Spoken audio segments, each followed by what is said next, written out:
بسم اللہ الرحمن الرحیم۔ السلام علیکم۔ حضرت رابعہ بصری کا گدھا جو کہ صحرا میں مر گیا تو آپ نے اللہ سے گڑ گڑا کر دعا کی تو اللہ کے امر سے وہ دوبارہ زندہ ہو گیا تو آپ بہت خوش ہوئی اور خدا کا شکر ادا کیا۔ اپنا سامان دوبارہ گدھے پر لاد کر مکہ کی طرف روانہ ہو گئی۔ ایک راوی کا بیان ہے کہ بہت عرصہ بعد میں نے اس گدھے کو مکہ معظمہ کے بازار میں فروخت ہوتے ہوئے خود دیکھا۔ اس سے یہ بات ثابت ہوتی ہے کہ آپ کی دعا کی برکت سے اس گدھے نے طویل عمر پائی۔ کہا جاتا ہے کہ اس سفر میں مکہ معظمہ پہنچنے سے پہلے آپ نے کچھ عرصہ تک بیابان میں قیام کیا اور خدا سے التجا کی، اے بار اے الہی، تو نے مجھے مٹی سے بنایا جبکہ کعبہ کی تعمیر پتھر سے ہوئی ہے۔ خاک اور پتھر میں کیا آمیزش ہوگی، لہٰذا مجھے بلا واسطہ اپنا دیدار کرا دے۔ مجھے مکان نہیں مکین سے غرض ہے۔ بلا واسطہ جواب آیا، اے رابعہ، تو نظام عالم کو دھرم بھرم کر کے تمام اہل عالم کا خون اپنی گردن پر لینا چاہتی ہے۔ کیا تجھے معلوم نہیں جب موسیٰ علیہ السلام نے دیدار کی خواہش کی اور ہم نے اپنی تجلیوں میں سے ایک تجلی کوہ طور پر ڈالی تو وہ جل کر سیاہ ہو گیا تھا اور پاش پاش ہو گیا تھا، لہٰذا وہ سوال نہ کرو جس کی تم اہل نہیں، تم اپنا سفر جاری رکھو۔ لہٰذا آپ نے سفر جاری رکھا۔ اچانک آپ کی نگاہ سامنے کی طرف اٹھی تو آپ نے دیکھا کہ کعبہ خود آپ کے استقبال کے لیے چلا آ رہا ہے۔ آپ ٹھہر گئی اور کہا، اے پتھر کے مکان، واپس لوٹ جا، مجھے تیری سنگی دیواروں کی ضرورت نہیں، بلکہ میں تو اس محبوب سے ملنے کے لیے آئی ہوں جس کا یہ گھر ہے۔ مجھے تیرے حسن سے زیادہ تیرے جمال خداوند مندی کی تمنا ہے۔ یہی وہ دن تھا جب حضرت ابراہیم بن ادہم ہر گام پر 2 رکعت نماز ادا کرتے ہوئے 14 سال میں مکہ معظمہ پہنچے تھے۔ آپ کو سفر کے دوران یہ زوم رہا کہ دوسرے لوگ تو قدموں پر چل کر مکہ معظمہ پہنچتے ہیں جبکہ میں سر اور آنکھوں کے بل پہنچوں گا۔ اور دیکھیے، جب آپ مکہ معظمہ میں داخل ہوئے تو خانہ کعبہ اپنی جگہ موجود ہی نہیں تھا۔ آپ نے خیال کیا کہ شاید میری بصارت یعنی کہ آنکھیں ضائع ہو گئی ہیں یا شاید میری عبادت اور ریاضت ضائع ہو گئی ہے، لیکن اسی وقت غیب سے ایک ندا آئی کہ اے ابراہیم، نہ تو تمہاری بصارت ضائع ہوئی ہے اور نہ ہی تمہاری ریاضت ضائع ہوئی ہے، بلکہ اصل حقیقت یہ کہ خانہ کعبہ واقعی اپنی جگہ پر موجود نہیں ہے کیونکہ وہ ایک ضعیفہ کے استقبال کے لیے گیا ہوا ہے۔ حضرت ابراہیم بن ادہم نے جب یہ سنا تو آپ پر رخ طاری ہو گئی۔ روتے ہوئے پوچھا، اے اللہ، وہ قابل احترام عورت کون ہے؟ جواب ملا، سامنے دیکھ۔ آپ نے سامنے دیکھا تو حضرت رابعہ بصری رحمت اللہ لاٹھی کے سہارے چلی آ رہی ہیں اور خانہ کعبہ بھی اپنے مقام پر واپس آ چکا ہے۔ آپ آگے بڑھے اور سوال کیا کہ آپ نے نظام عالم کو کیوں دھرم برم کر رکھا ہے؟ جواب ملا، میں نے تو نہیں کیا، البتہ تم نے ضرور ایک ہنگامہ کھڑا کر رکھا ہے کہ 14 برس میں کعبہ تک پہنچے ہو۔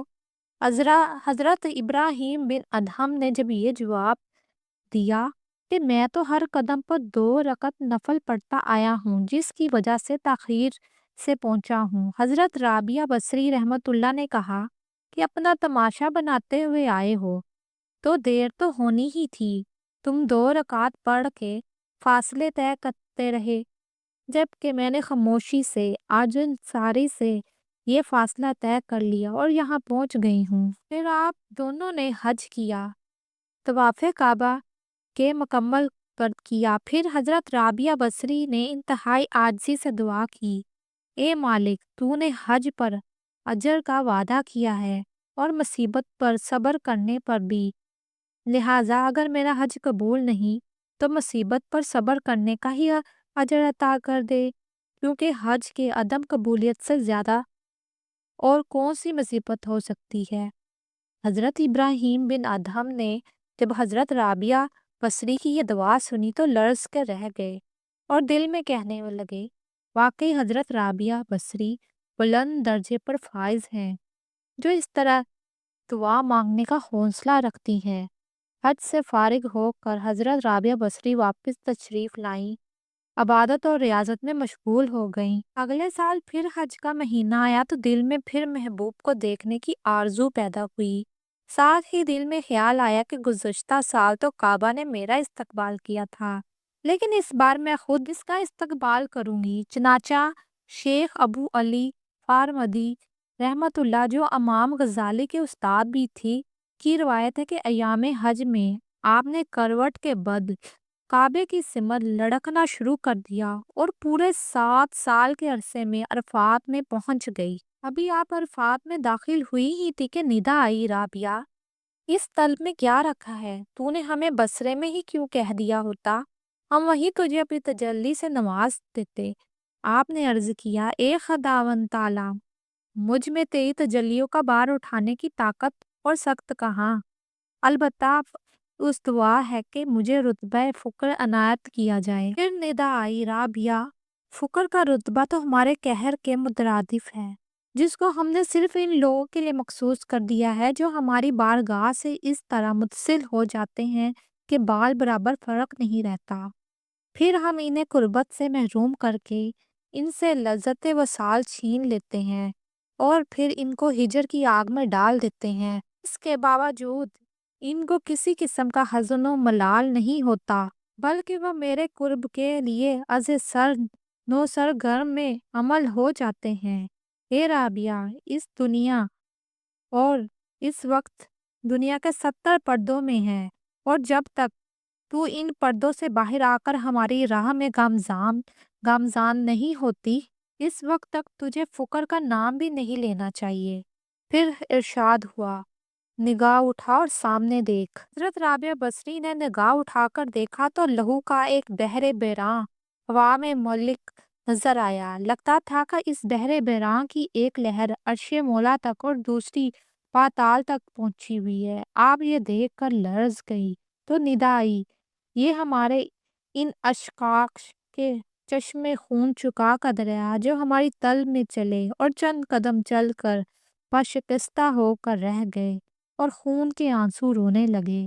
حضرت رابعہ بصری رحمت اللہ نے عرض کیا میں ان خوش نصیبوں کی ایک جھلک دیکھ سکتی ہوں، ان کی کسی صفت کا مظاہرہ دے سکتی ہوں؟ جس وقت حضرت رابعہ بصری بارگاہ خداوندی میں یہ عرض گزار رہی تھی تو شیخ فرید الدین کے بقول انہیں نسوانی معذوری لاحق ہو گئی۔ تب ندا آئی، رابعہ دیکھا تو نے 7 سال لڑکتے ہوئے ہم تک پہنچنے کی کوشش کی، مگر جب تم منزل کے قریب تھی تو ایک حقیر سی علت نے تیرا راستہ روک دیا، بشرطیکہ ایک حد مقرر ہے، کوئی یہ حد عبور نہیں کر سکتا۔ حضرت رابعہ بصری نے پھر التجا کی، اگر میری بشریت کی یہی حد مجھے تیرے گھر میں رہنے سے روک رہی ہے تو پھر مجھے بصرہ میں ہی سکونت کی اجازت دے دیں، چونکہ میں تیرے گھر میں رہنے کے اہل نہیں ہوں اور یہاں آمد سے قبل میں صرف تمنائے دیدار میں زندگی بسر کرتی رہی۔